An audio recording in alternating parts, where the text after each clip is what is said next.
Hey everybody, it's Jason Blaha here, and today I want to chat with you guys a little bit about hitching on the deadlift, which is something someone asked me about, and I decided to make a video about it today. They asked me, hey Jason, what muscle weaknesses causes hitching on a deadlift? And we need to be very, very clear that there are muscle weaknesses involved, but hitching is not a requirement. In other words, if you just didn't hitch and you had the muscle weaknesses that's requiring you to hitch, you would just miss the lift, right? You would miss the lift around the knee or just above the knee. You wouldn't be able to lock it out. Now, and I'm aware that hitching is allowed in strongman, but then again, so are straps, so are deadlift suits, everything else. It's not really the same thing as what we do in powerlifting. In powerlifting, of course, we have to fully lock the weight correctly. You can't drag it up your thigh. So for those who don't know what hitching means, hitching is when you see someone, like you see me pull it up and just lock it out, you extend the hips. Hitching is when you rest it against your thighs, right above the knee, and you lay back.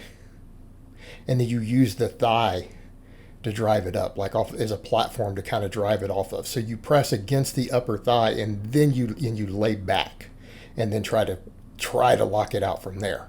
Okay, so what that means is if someone is having to hitch, it means they're not strong enough to lock the weight. They're not strong enough to lock the weight.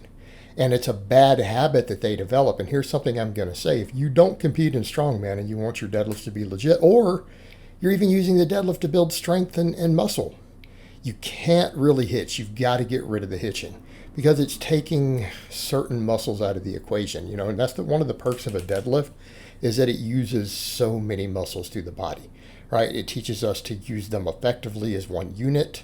It can be good for hypertrophy for that reason, depending upon workload. It's tricky to program it for that though.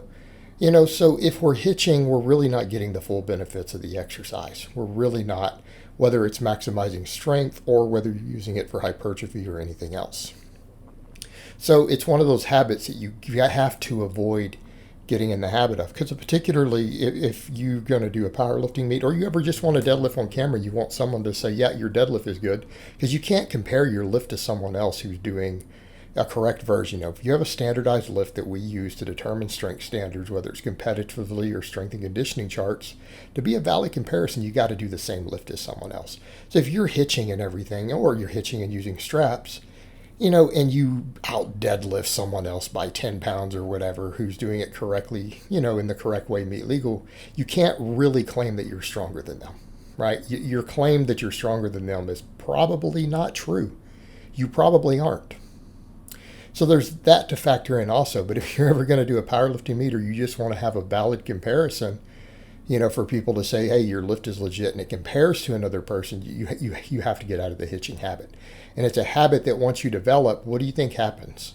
Right? When we develop bad habits in training, when we go to lift a heavy weight, whatever our bad habits are that we've learned, we automatically do them as soon as the weight feels heavy. We go back to it even if we try not to.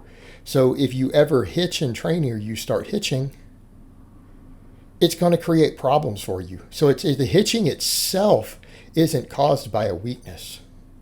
It's trying to cheat the weight up when you have an existing weakness and learning bad habits to do so. Okay? And that's what's going on with it. So what's responsible for those weak links? Well, usually someone who hitches probably has pretty strong quads and hamstrings. Why do we say that? Because what breaks the weight off the floor? Quads. That first initial pop off the floor on a deadlift is your quads. Getting it moving as it approaches the knee and maintaining it tends to be hamstrings. All right. We're not to say that back and glutes and things aren't involved in those, because they are. But as far as what is doing a little more of the work, they are. As we come up near the top, either your upper back or your glutes are going to limit the lockout depending upon your position. Now, if you do what I do and you pull, roughly with a very minimal thoracic rounding, because you're not going to have a perfectly flat back on a heavy pull. You're probably not. But if you pull with a minimal amount like I do, your glutes are responsible for locking, right? You drive your hips to the bar. When it reaches the knee, you drive your hips forward. Your glutes lock it out. Okay, if you're struggling with a lockout and you maintain a relatively flat back, with only a little bit, tiny bit of rounding in the upper back. Or if you keep it in extension, definitely if your back is an extension, it's glutes. Okay, it's glutes. So if you're maintaining that position and you can't quite lock a weight, all right, you have weak glutes. You need to fix it so that you don't try to hitch with that same weight. Okay, because it's the case of you're just simply not strong enough to lock it. But it's usually what happens in that case is it's the inability to lock it out. You're strong enough to break it off the floor, and for a lot of people, that's the weak link, because oftentimes they have weaker legs, they have stronger backs and things, right? And they're able to lock it effectively. So let's come over and talk about the back side of it. Well, don't mean that literally, we mean the back as it's involved. All right, people who pull with a little more rounded back are usually compensating for lower body weakness by using their back. All right, here's the situation that creates. And by the way, some people say, are you saying it's wrong? No, I'm saying people do what they need to do to get a max lift. And some people, because their back is stronger and they've struggled with certain elements of their leg development or posterior chain development, in order for them to get the best possible pull, they do have to pull with a rounded back. And there are people who pulled world records that way. So I'm not saying it's incorrect.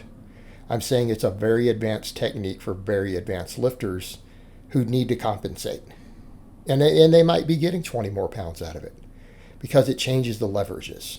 Now here's the issue we have. If you pull with a rounded back, the lockout is back. It's your entire spine. It could be your lumbar, your upper back, T-spine, everything. All of that is involved. All of that is involved. All right, those muscles are involved in that lockout. So if you're pulling with a rounded back at all, and then you're hitching, your back is weak and you need to fix it. So what are our solutions for these problems? Exercises I did in this video, right? You see me doing good mornings, right? You see me doing good mornings, and you see me doing reverse hypers. What do these muscles work? Low back, glutes. The good morning, especially with the safety bar, upper back. Okay? So if you're struggling with these problems and you're having to hitch, depending upon what you're doing, these may be your solution or solutions. Right? The reverse hyper will build your low back, it'll build your glutes. Right? Phenomenal for fixing that situation. By that same token, a hip thrust or a glute bridge could help you with the same thing. All right.